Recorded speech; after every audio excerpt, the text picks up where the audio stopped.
Hello, Lent Madness global viewing public.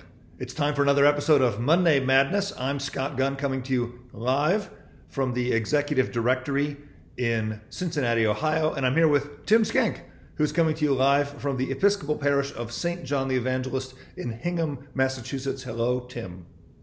Hello, Scott. It is the day after here in New England. There was a big game last night.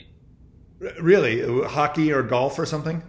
No, it had something to do with a pig or a pigskin.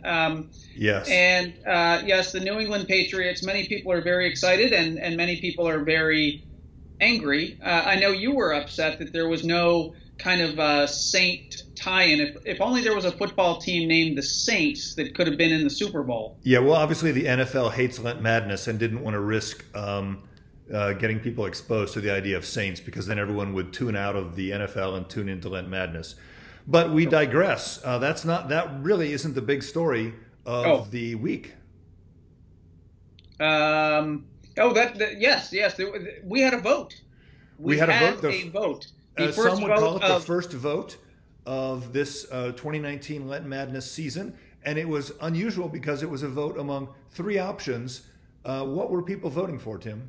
Well, they were voting for the official Hymn of Lent Madness. And we know it was very, very confusing with three options rather than the usual two. But we are happy to announce that there is a winner.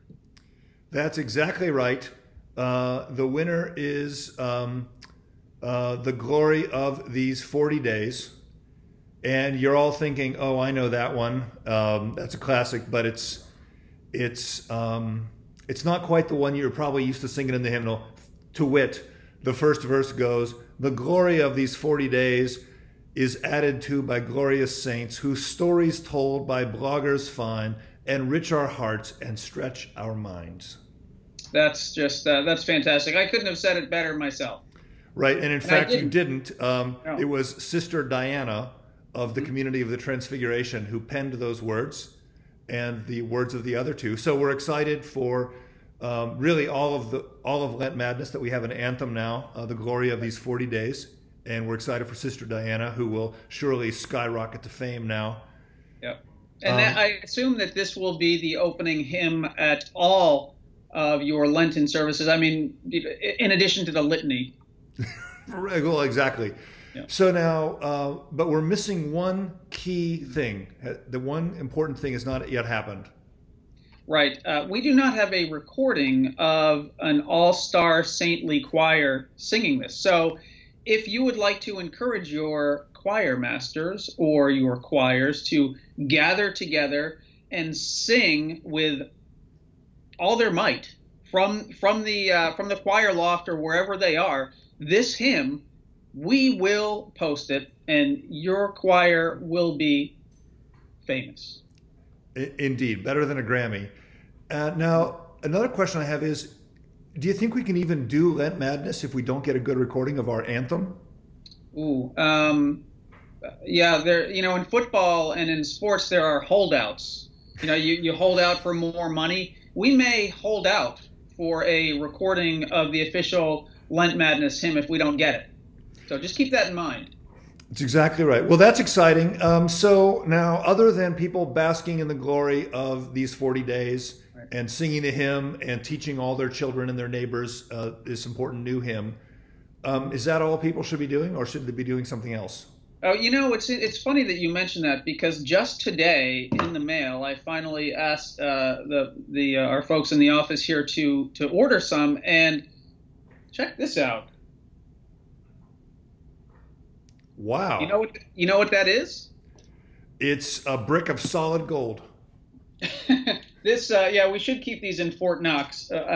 You're correct, but this is very valuable. But despite the fact that this is incredibly valuable, it's only these saintly scorecards $1 a piece when you buy them in this brick.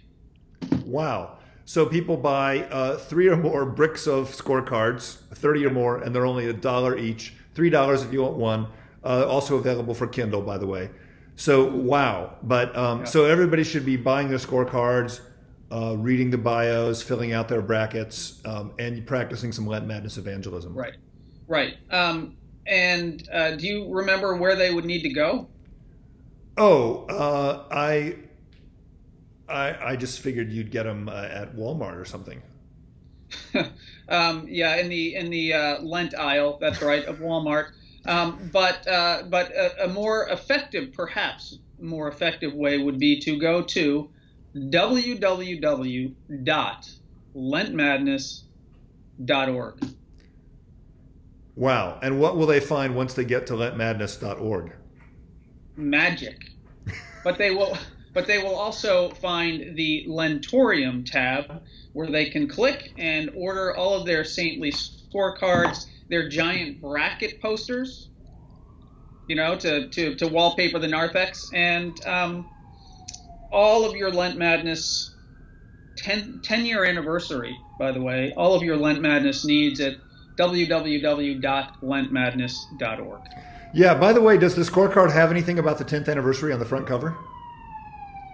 Let me check. Wow.